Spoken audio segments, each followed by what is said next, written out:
Hello everybody and welcome back to another video, and today I'm going to be doing another review on the games of Australia versus Georgia and Ireland versus Samoa. But first I just want to talk about this typhoon that's going on. At the moment of me recording this, the typhoon is in Japan at the moment and it's going through the likes of Tokyo, the likes of Yokohama.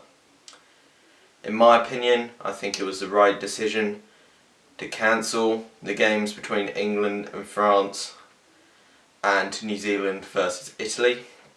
It's all about safety, it's all about safety of everyone involved, and we don't want to risk anything in terms of safety. Playing the games in a typhoon of this size would be very, very dangerous and risk to probably even life. So I think they've made the right call. I'm not gonna go on about whether there should have been contingency plans or not, but I just want to send a quick message out to the people of Japan and hope that they stay safe. I hope that they are safe, and I am praying for Japan and hope that this typhoon doesn't wreak as much havoc as it looks like it's going to. It's one of the biggest typhoons that has hit Japan over the last decade, and I just hope everyone stays safe, and I hope it's not as bad as it is. Of course, it's sad that the games aren't going ahead, but we've got to think about safety. And for me, World Rugby have made the right decision to cancel them. So yeah, I hope that everyone in Japan and around the areas of Tokyo, Yokohama and the places where the typhoon is going to be hitting are safe. And yeah, as I said, I hope that the damage isn't too much. And yeah, stay safe, Japan. Praying for you.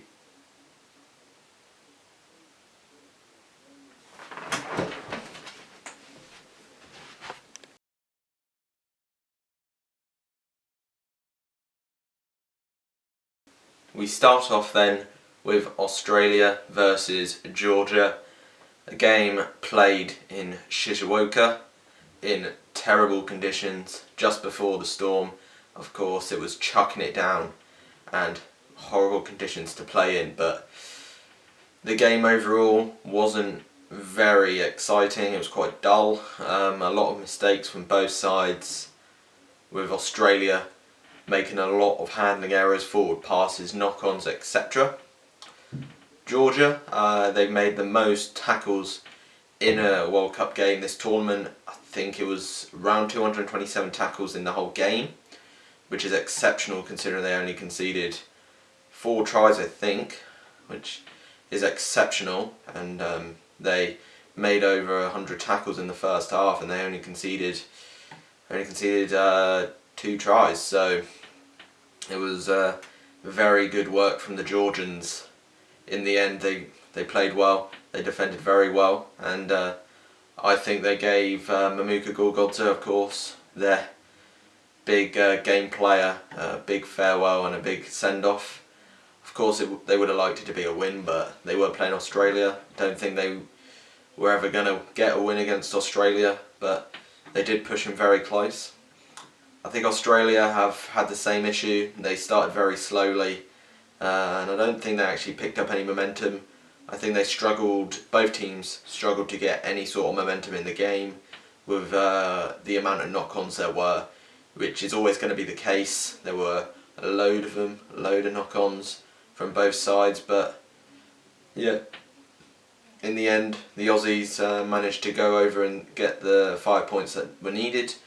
They, of course, were already qualified before this game because of the result of Fiji versus Wales, but this one for now puts them at the top of the group, ahead of Wales, but Wales have a game in hand against Uruguay, so we'll see if they can topple Australia when they play Uruguay. So it's looking like Australia is playing England in the quarterfinals, and with the way they played in most of these games I don't see them doing much damage because they seem to start very slowly and they take a while to pick up any sort of speed. We saw that in the game, but I do think the reason why they weren't picking up speed, the reason why they weren't picking up momentum is because of the handling errors.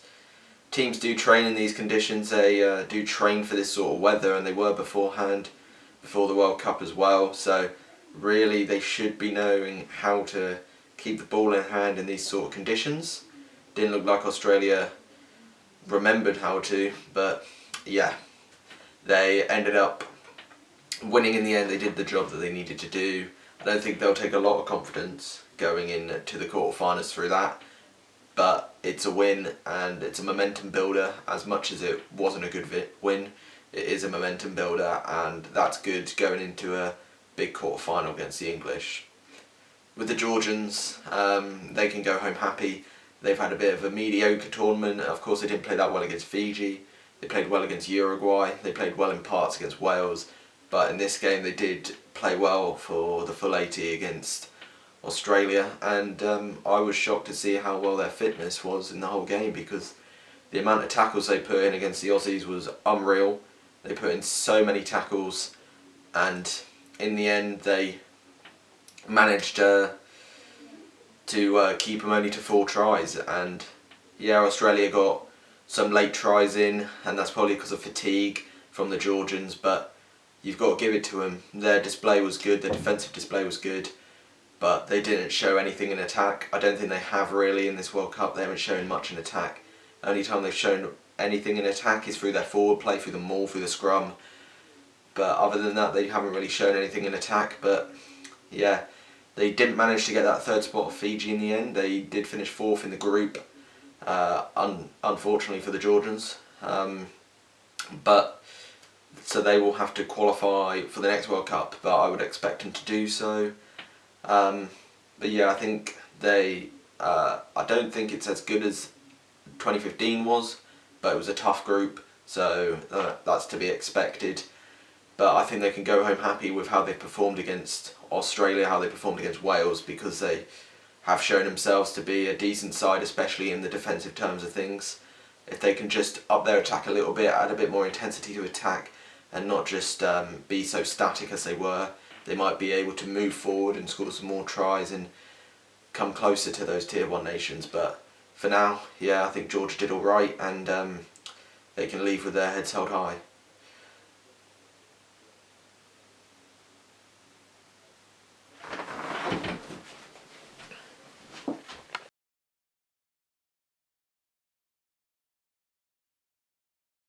The second review I'm doing is of Ireland versus Samoa.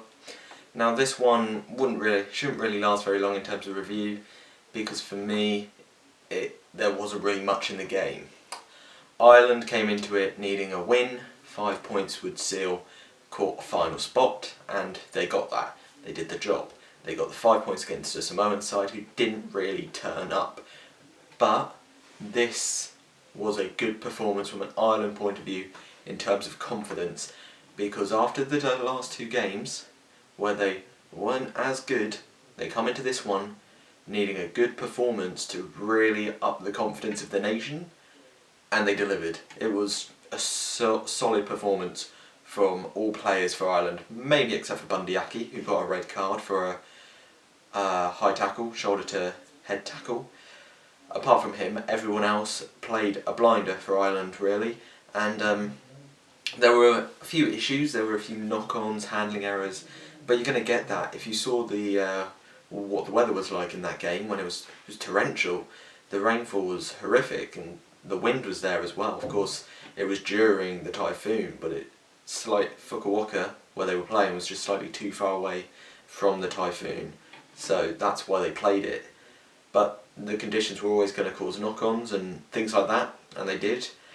But Ireland coped with it well. They had those knock-ons, but it didn't stop their momentum. They kept on going, they kept on flooding Samoa's lines, and they broke through the defence with ease, relatively, throughout the game. They got better at getting through the defence. I don't know whether Samoa were tiring out, but they just seemed to easily get past Samoa in this game. And I mean, Samoa haven't been brilliant in this World Cup. For me, they've been slightly underwhelming.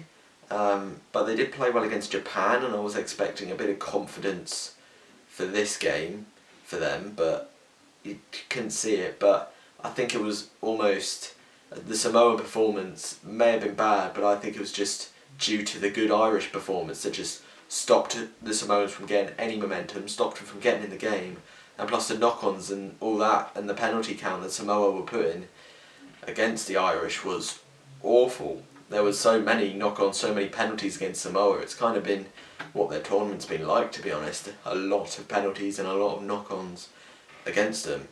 And that's where Ireland won the game. They just kept the ball. They knocked it on a couple of times, but they just had the momentum throughout the game.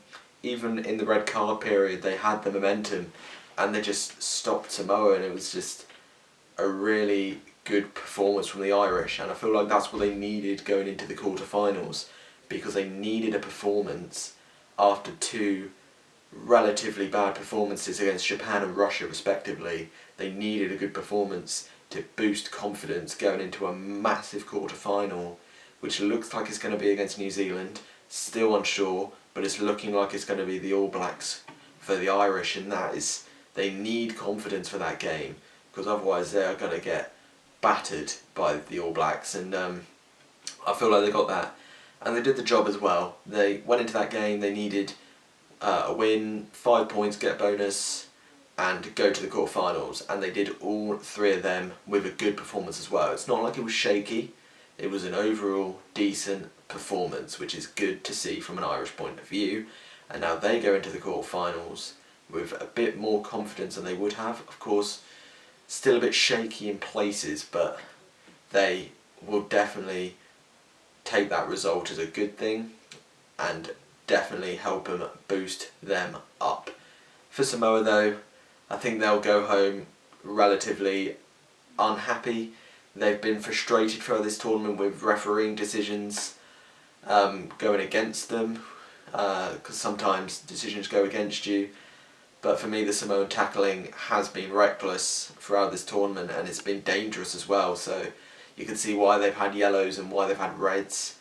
But yeah, they've been very frustrated throughout this tournament. I don't think that's helped them, the frustration they've had. And I don't think they've played amazingly throughout this tournament. And the Ireland game didn't really put any smiles on anyone's faces for Samoa. They weren't that good. But as I said, it was probably overshadowed by a very good Irish performance. They were good in patches. Their defence didn't seem all there. One big issue was, of course, the knock-ons and the penalties when they were starting to get some momentum, when they were starting to get the ball. And really they needed to take charge when Aki got that red, and they just didn't. And yeah, that's where they lost the game ultimately, and for me, Ireland fully deserved the victory. Samoa go home now, and I think they'll go on home unhappy with being frustrated with some of their performances and some of the decisions. But Ireland going into the quarterfinals, still a bit shaky, but they are looking like they're back on track. So they are my reviews of Australia, Georgia and Ireland versus Samoa. Of course, the other two games weren't played due to the typhoon. As I said at the start of this video, I hope everyone is okay, and yeah, just stay safe out there. Anyway, put down in the comments below what your thoughts are on these two games and upcoming matches as well, and what you think on World Rugby having allegedly no contingency plans. I'd like to know your thoughts. Yeah, like and subscribe, and thank you all for watching. See you in a bit.